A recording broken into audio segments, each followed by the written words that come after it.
to DC today for a yoga event. And upon leaving, I thought to call my half brother, who I haven't talked to in probably a little over a month. We have an emerging relationship.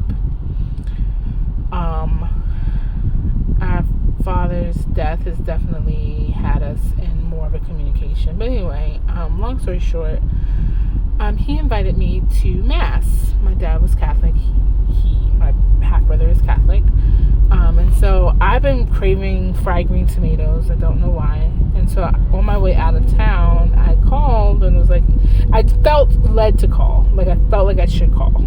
Like, very strongly call. And so I called and he's like, hey, I was actually just thinking about you, you know. And I was just like, oh, that's awesome. I must have heard you put it out in the ethers.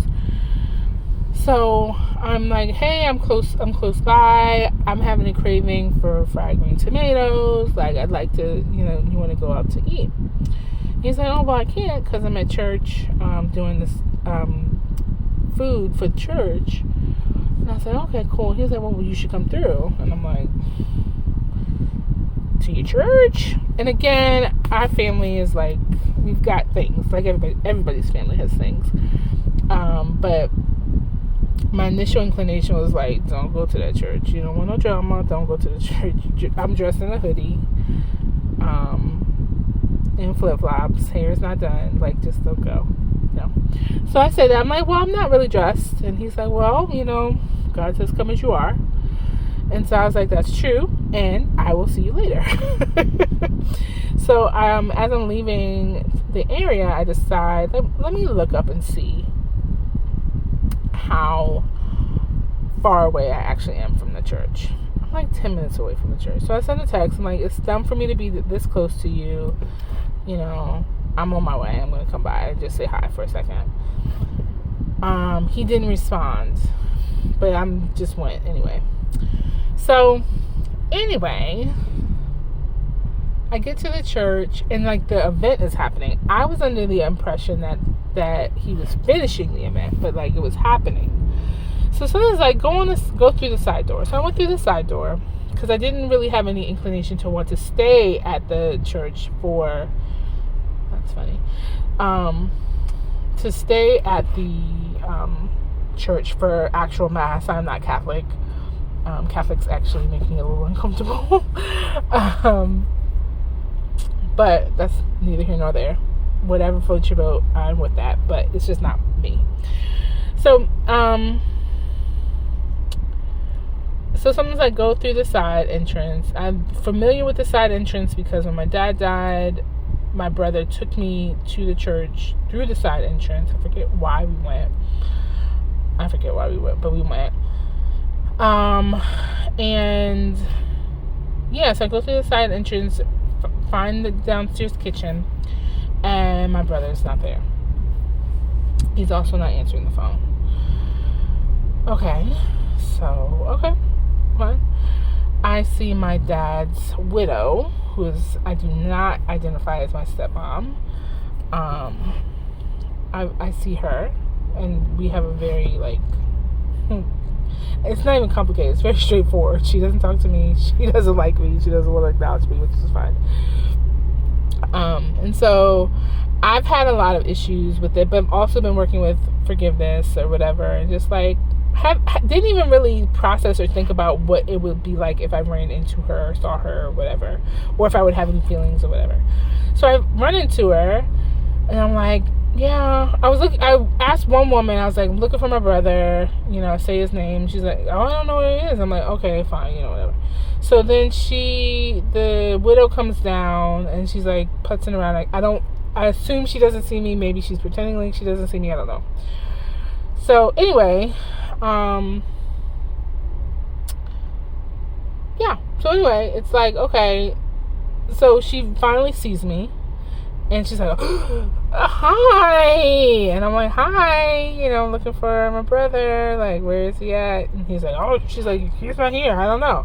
And then she goes to ignoring me, which is what she normally does. Right? Like, she's normally very good at just ignoring my presence. So I go to the bathroom.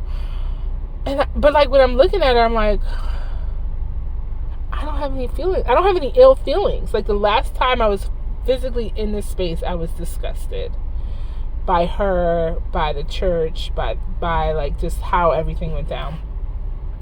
And I didn't have any of those feelings. So I went to the bathroom, and then I was just like, I'm still craving my fried green tomatoes. So there's a Whole Foods across the street. So I'm like, let me go to Whole Foods. So I text what did I text? Oh yeah. I text my brother, and I'm like, hey, I ran into your mom. I'm going across the street for Whole Foods. I'm trying to find something to eat. I'm hungry. And that was it. So, get across the street to Whole Foods. My concern is because his mom is very much, she's unstable mentally, and so they live together, and so my concern is like, I don't want her seeing me to like fall over into like his experience of her for the rest of the day or the night or whatever. So that was my concern, but like my personal feelings, I didn't have any feelings. So anyway, get my Whole Foods, get in the car, make my way back down. So the entire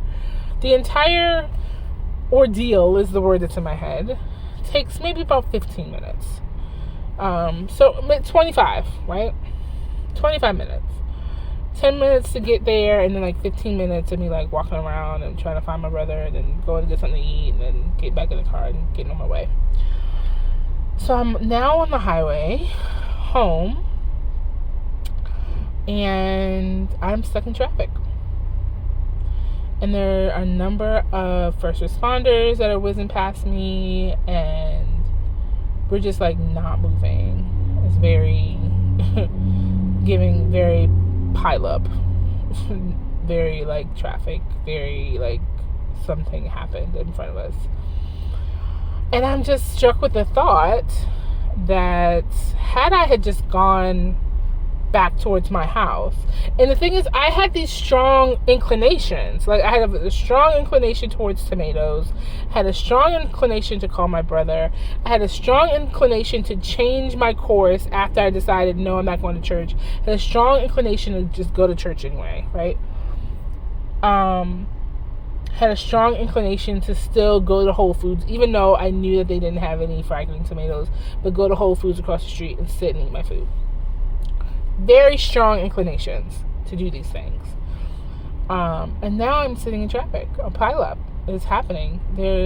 And I'm praying that people's lives have not been lost and people are okay, and that if there are any people that are stunned and have lost their life, that they can go towards the light, and that it's okay.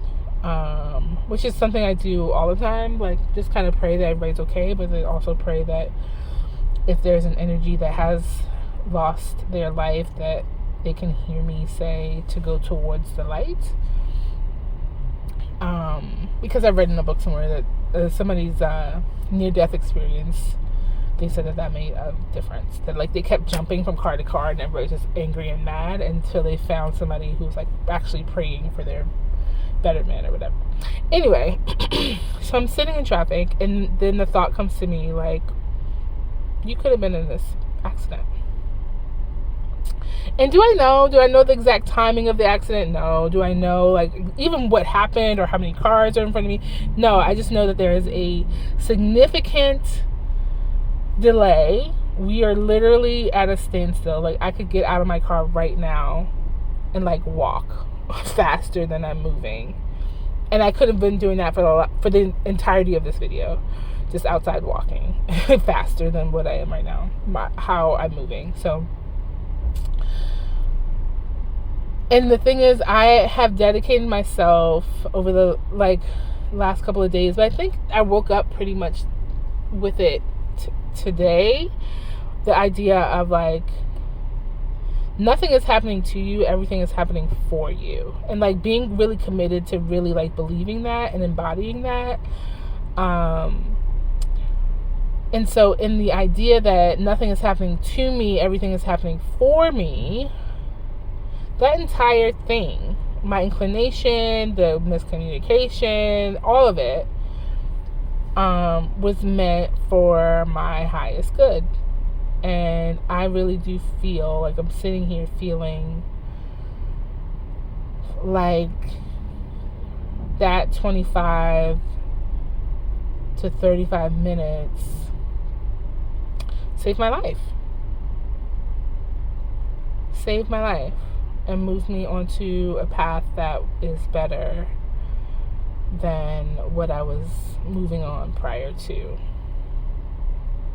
So again, I'm praying and hoping that the accident that I'm moving towards and will eventually be moving past did not result in a loss of life. But if in fact it did, that the energies that lost their lives are embraced by the highest white light and are moving towards the light and feel safe and know that there is someone in this crowd that loves them and cares for them and wants them to be okay and happy and move forward. That's also another thing that I've been seeing and hearing. Move forward.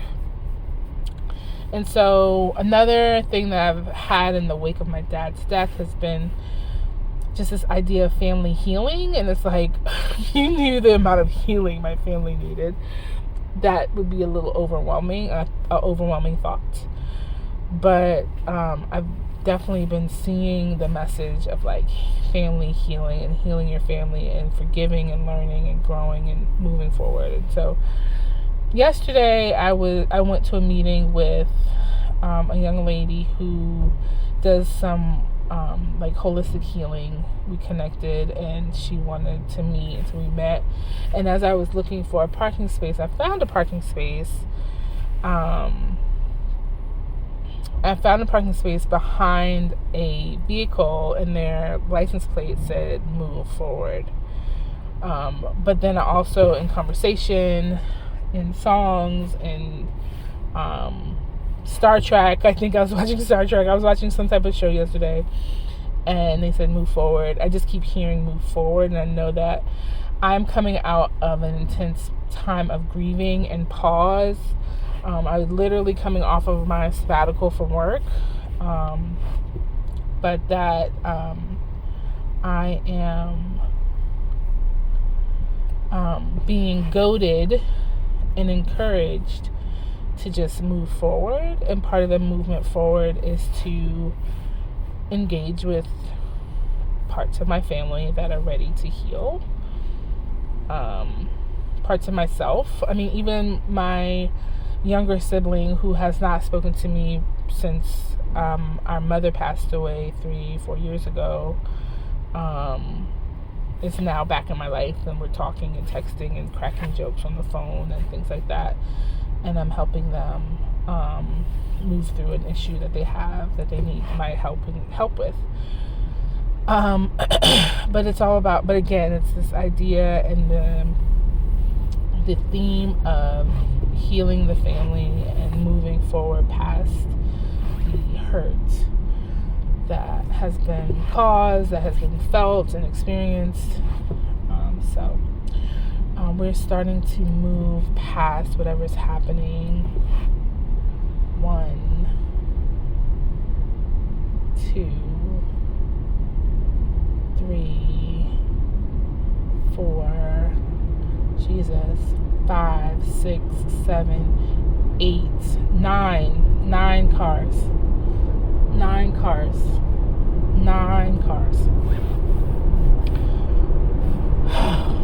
Doesn't look like anybody was seriously injured. But Jesus. Okay, so now I'm moving, so I have to go. But yeah. If I just want you to know that I love you, but God loves you more. I hope you find this when you do, when you need it, and it makes